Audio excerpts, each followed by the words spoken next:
Salut, on se retrouve pour un projet assez spécial et qui me tient beaucoup à cœur aujourd'hui. Comment préparer une petite escargotière pour une classe.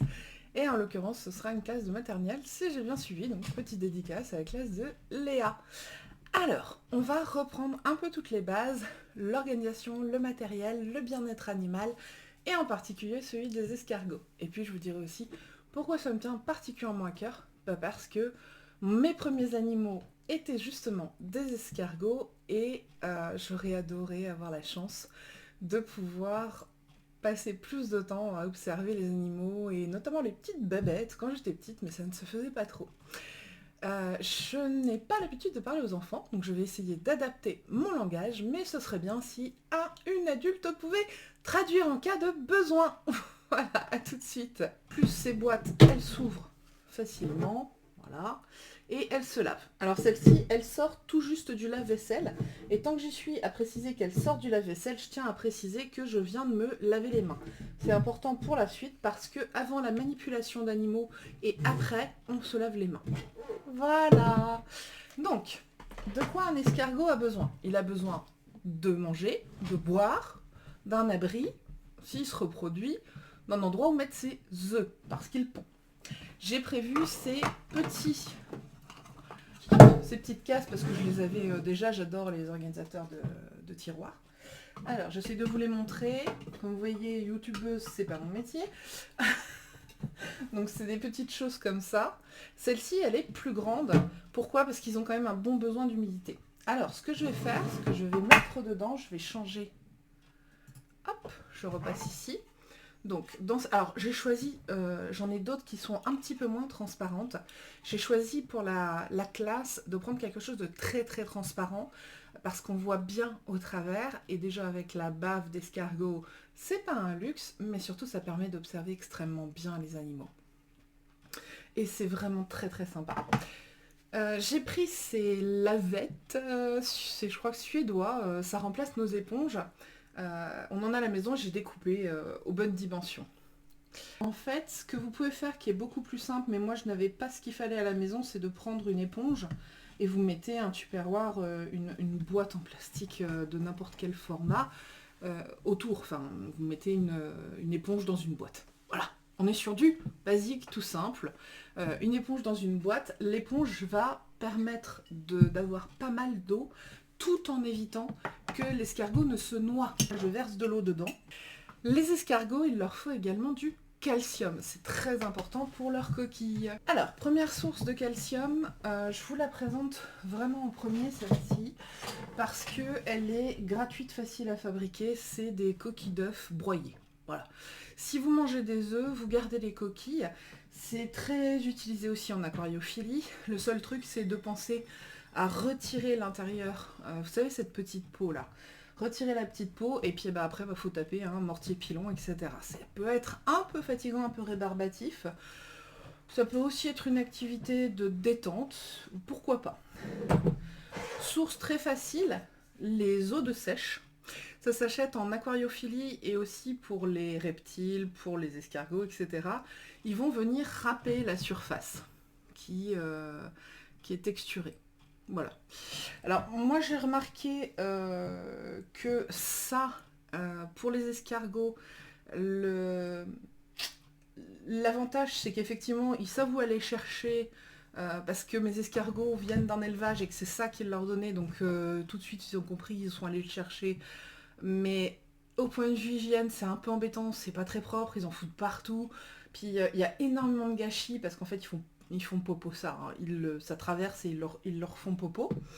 Et la troisième possibilité, donc là on est sur un peu plus cher, c'est du calcium, fait spécifiquement pour les animaux, les nacs, etc., les nouveaux animaux domestiques, dont les reptiles. Et ce qui est important pour le coup, c'est de faire très attention. Si vous choisissez ça, ça doit être sans vitamine D3. Parce que très souvent, pour faciliter l'absorption de calcium, on met de la vitamine D3, ce qui est très bien.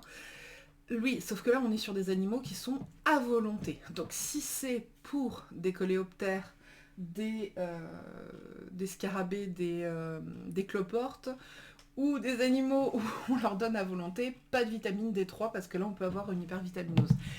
Et voilà pourquoi il fallait un adulte pour traduire. Voilà. Donc, moi, ce que je préfère donner, c'est de faire comme ça. Hop, ça va rebouger. C'est de prendre le pot d'eau et de poser l'os de sèche dessus, dedans. L'os de sèche supporte bien l'eau. La sèche, c'est un peu comme une pieuvre, un calamar. Et elle a un os dans le corps. Hop. Il faut qu'il soit dessalé. Donc si vous habitez près de la mer, vous avez même peut-être la possibilité de venir les récolter vous-même, on ne sait jamais, mais pensez à les dessaler. Comme ça, il y a du calcium. Donc ça, c'est bon, c'est la partie aquatique. Il y aura. La terre, je vous ai dit, elle est passée au micro-ondes, on la laisse refroidir, et puis on va venir remettre un peu de ça. Comme les escargots là, ils sont quand même habitués à ça, et que je veux qu'ils aient toutes les bonnes conditions pour la classe de maternelle et qu'ils puissent voir un peu comment ils se baladent et tout ça, hop, on met au fond de ce petit pot. Mais avec la bave, forcément, ça fait vite du pâté. Et les escargots, ils font caca là où ils sont. Hein. Donc, faut récolter les cacas. Donc, on aura une petite zone, une seconde zone de calcium. Et là, ce sera la terre. Alors, moi, ce que j'ai choisi, je vous ai dit, c'est un petit peu différent. J'ai commencé avec celui-là, qui est... Hop, je vais repasser en plus grand. J'ai commencé donc avec ce terrarium-là, parce qu'il est plus grand, c'est des très bonnes dimensions. Pour 2, 3, 4 escargots, on est sur 30 sur 20 cm. Et en hauteur, j'ai oublié, mais on doit être sur du 25, je pense. Voilà, donc voilà ce que ça donne au niveau des volumes. C'est idéal, théoriquement. Sauf que dans la pratique, ce que je constate, c'est que les escargots, c'est pas du tout des grands bougeurs. Généralement, ce qu'ils font, c'est la première chose le matin, c'est ils grimpent, ils se foutent sur le socle, ils bougent plus. Et puis, au moment du crépuscule, du soir, de la fin d'après-midi, ils descendent, ils vont manger.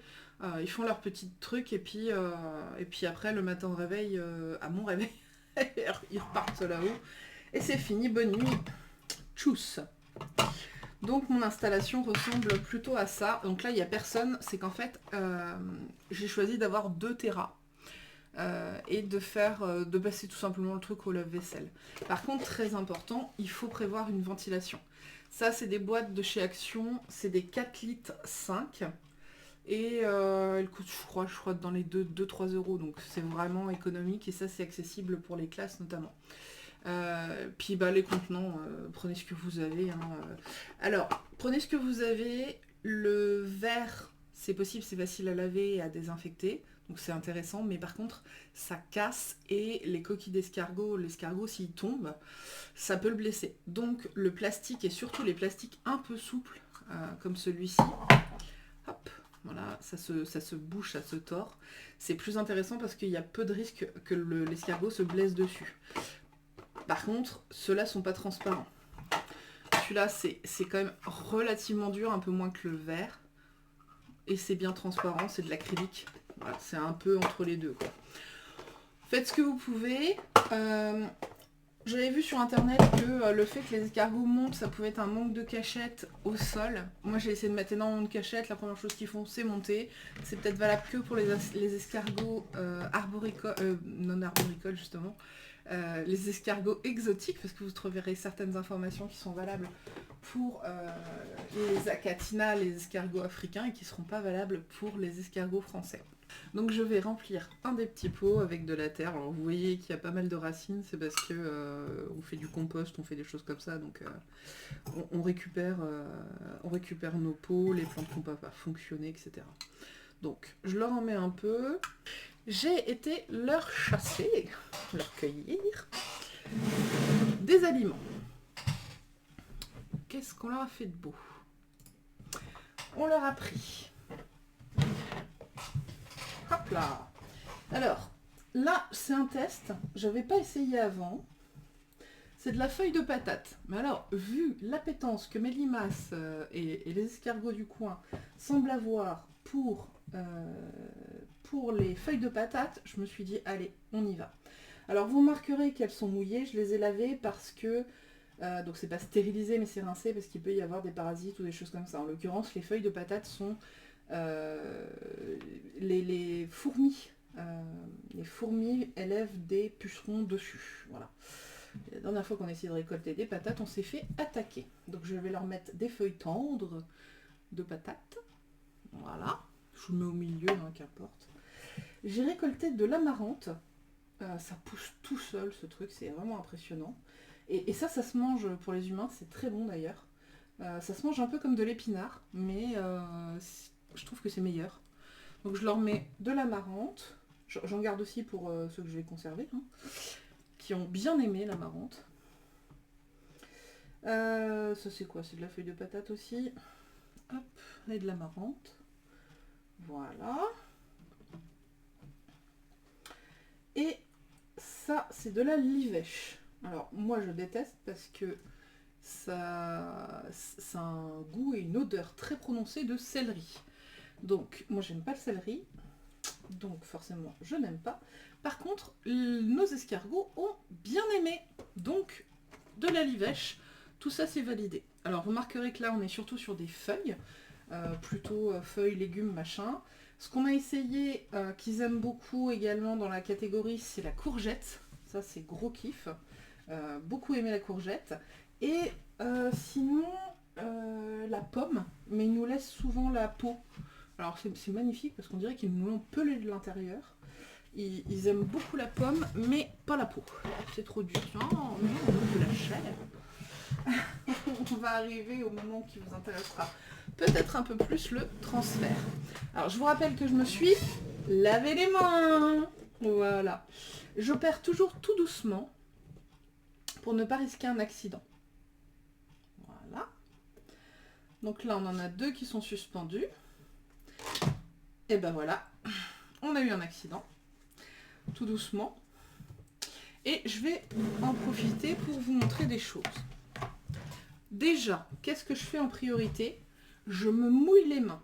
Pourquoi? Parce que les escargots, ils sont plus fragiles qu'on ne le pense. Hop, viens là. Alors là, je l'attrape par la coquille et je vais repasser comme ceci. Je vais vous montrer pas mal de choses sur l'escargot. Alors, au passage, ce sont des Helix aspersa maxima, dit gros gris. Vous allez voir leur manteau. Alors le manteau, c'est cette partie-là, toute cette partie tout autour là. Et là, vous avez une chance incroyable de l'admirer. Il est énorme. J'irais jusqu'à dire boursouflé.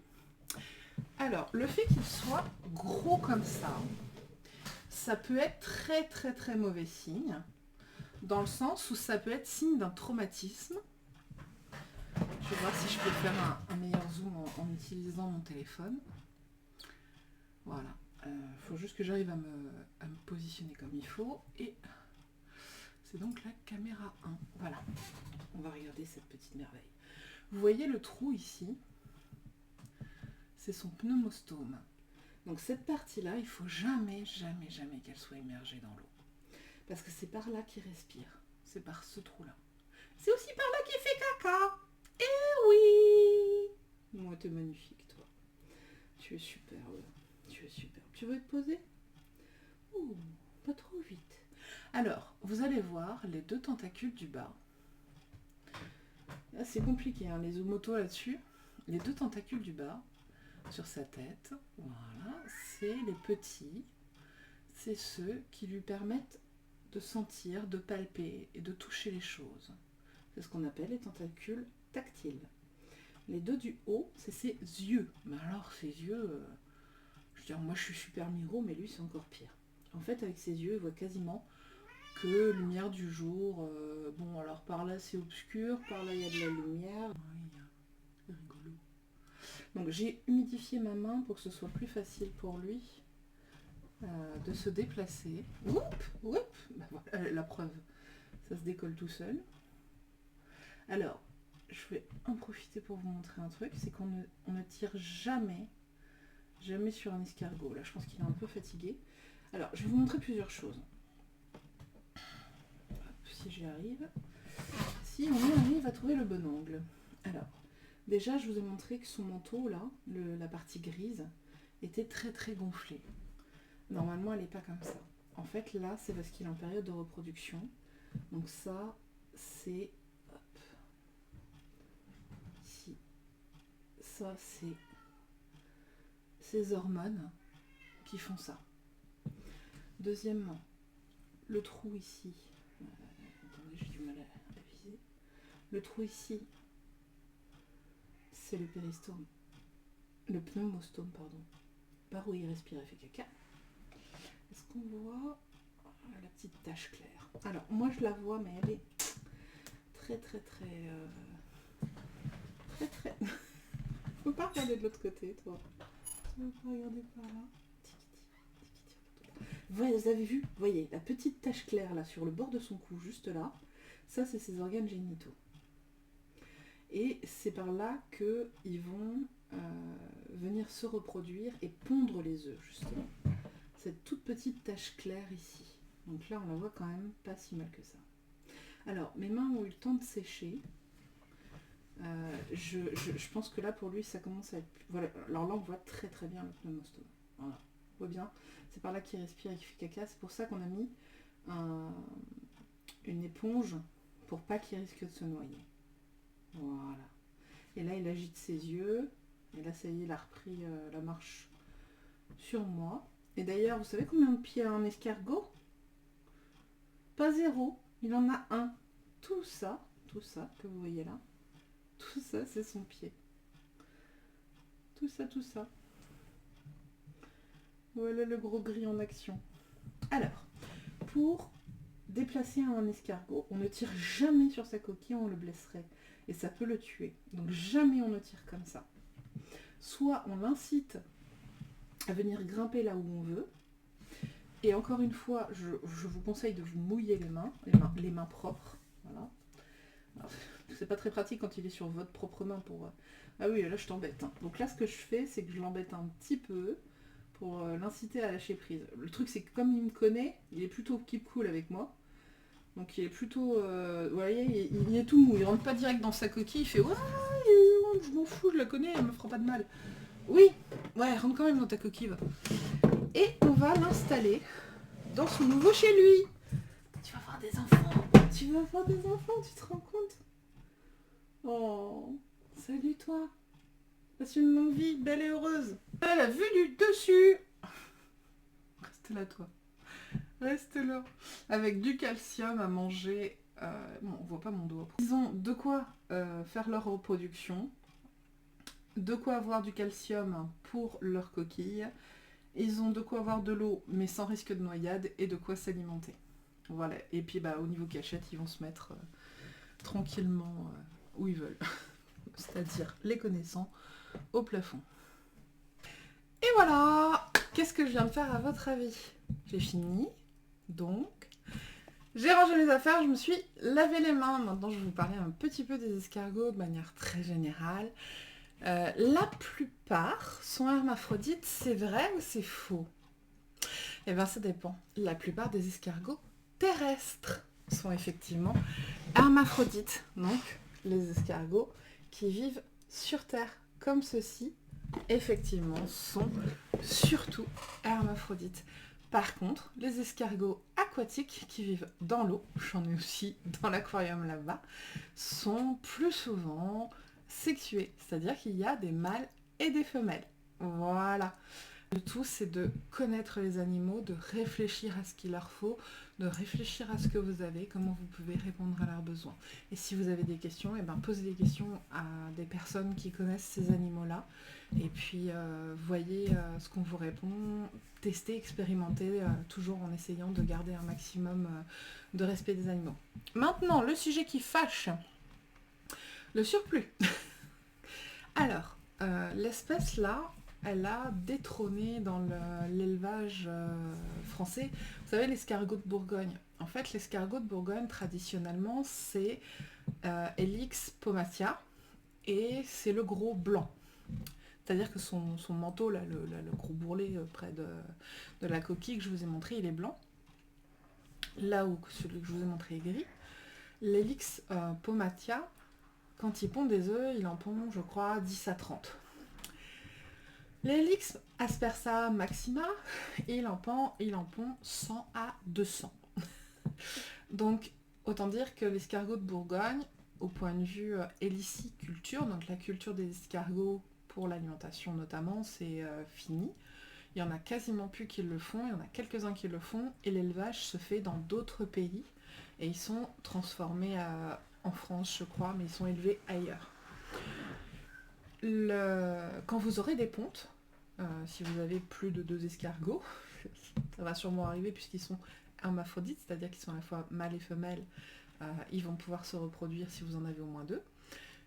Quand vous aurez des pontes, vous allez vous retrouver avec beaucoup d'œufs. Que faire? Moi, ce que je fais, c'est le micro-ondes, c'est le plus simple. Vous pouvez congeler, vous pouvez passer au micro-ondes, au broyeur, ou je sais pas quoi, écraser. En gros, il y aura une limitation de population à faire. Il vaut mieux le faire dès l'œuf, plutôt que d'attendre qu'il soit grand et puis d'être embêté. Donc j'espère que ça vous aura intéressé. À la fin, je vais vous mettre quelques images d'anatomie d'escargot. Je trouve ça assez intéressant. Essayez de comprendre comment ça fonctionne, ce truc. J'espère que ça vous aura plu et que ça vous donnera envie de vous renseigner sur différentes petites bébêtes. Salut, amusez-vous bien et bonne découverte!